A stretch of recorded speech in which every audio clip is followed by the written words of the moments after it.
Hello everyone, welcome to part 1 of my new YouTube series, YouTube Classics. In this series I'll be doing reviews / retrospectives of some games that were popular on YouTube around late 2000s to late 2010s.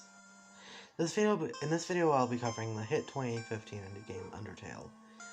This video will contain full spoilers for Undertale throughout it, so if you're interested in playing it, I'd recommend doing so before watching. It will not, however, spoil its successor Deltarune. So, what is Undertale? Undertale is an RPG released in 2015 by developer Toby. The premise of this game is very simple. You play as a child who falls into a cavern inside Mount Ebott, and discovers an underground world filled with wacky monster characters. The hook, for most however, is that you can make substantial choices throughout the game, mainly the choice to fight or spare your enemies. In battle, you're given the option to fight, act, use an item, or spare the enemy. You must act to pacify your enemy before sparing it. The further you go into the game, however, the more it reveals its somewhat meta nature, with certain characters seemingly knowing that they're in a video game. I'm sure most of you already know this, however, I'll skip over the basic stuff for now. Undertale was developed mainly by Toby, with art and ideas for things like plot details and characters by Temmie Chang.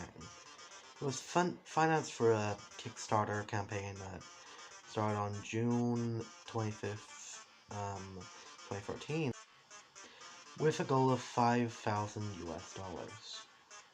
The game was initially intended to be roughly 2 hours in length and released in mid-2014. However, it was later released on the 15th of September 2015, with a playtime of around 6 hours for an average playthrough of the True Pass-Through. Undertale was immediately extremely successful, facing critical acclaim from across the board. It was played by several major YouTubers, notably Markiplier, Jacksepticeye, and later PewDiePie. Notably, Markiplier stopped his playthrough after the second part, though he did later finish the game on a live stream.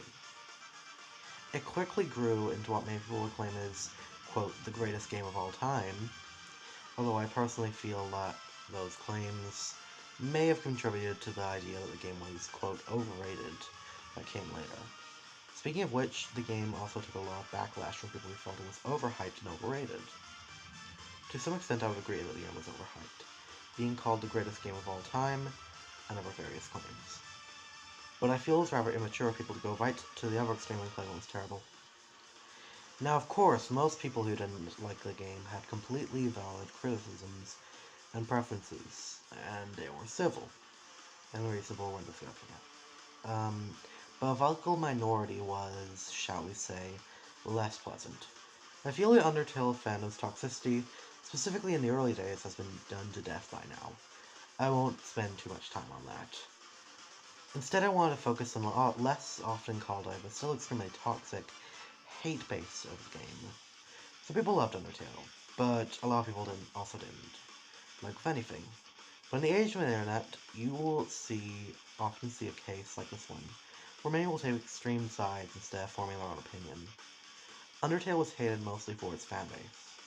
I personally don't find that to be a valid criticism of the game, though. Yes, the fanbase was, like any community, filled with toxicity, but I don't feel like people's reaction to the game has any effect on the actual quality of the game itself. So like many games released during this time period, Undertale had a mostly positive, but very polarized reaction initially.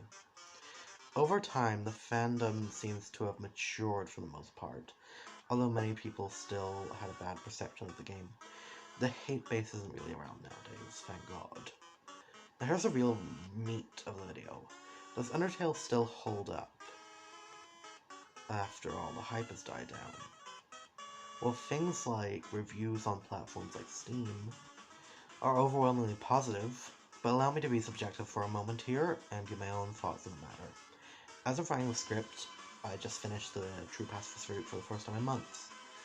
What did I think of it? Well, I loved it personally. It was very emotional towards the end, and it was consistently fun and pleasant experience the whole way through. Even after playing it so many times, there were still a handful of times where I laughed out loud at the game, and several times where jokes and gags made me smile. It's a very fun game. There are two other major endings. The neutral and genocide endings.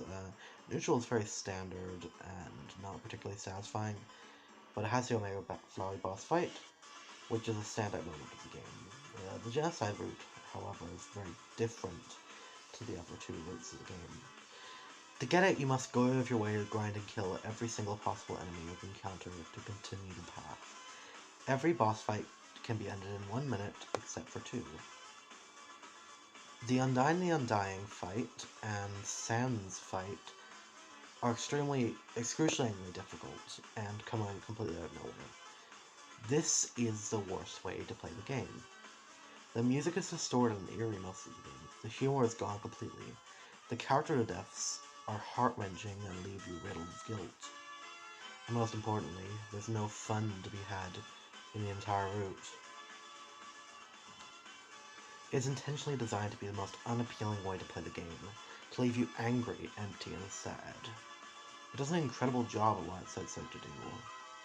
It really makes you feel like you chose the path of evil and violence. That you did what you did only because you could do it, with no regard for whether or not you should. So how did I feel playing the genocide route? Terrible, I hated it. I never wanted to revisit it. The route is, as it set out to be, the worst way to play Undertale. The two major boss fights were intense and beyond frustrating, but they also had an extra layer of tragedy that runs through all of the run, and to some extent, all of the game as well. So to answer your question, yes, I do believe Undertale holds up today.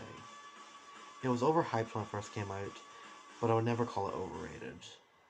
It's one of my favorite games of all time, and it's influenced countless things in my life, such as my taste in music, my style of humor, and character writing.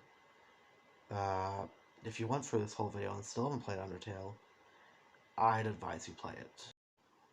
It's incredible. Even if you already know just about everything going in, you can still enjoy experiencing this masterpiece for yourself. This game definitely earned the title of YouTube Classic, but I feel it's also earned being a classic in a different, more significant way. I hope you enjoyed the video, and I appreciate every like, comment, and subscription. And also feel free to join the channel's Discord, linked in the description. See you next time, hopefully, and thank you so much for watching. Goodbye. And one more thing, the script just ended there, so I'm just talking like the script ended like a few seconds ago. The next video will be about... I'm not actually sure what the next YouTube Classics video will be. I don't know what next YouTube video will be in general. The next YouTube Classics is currently planned to be Cuphead or Five Nights at Freddy's. So I'll see you in one of those videos. Goodbye, hope you enjoy. And stay tuned for more song covers, coming from not only a series we've already covered, but the two aforementioned ones as well.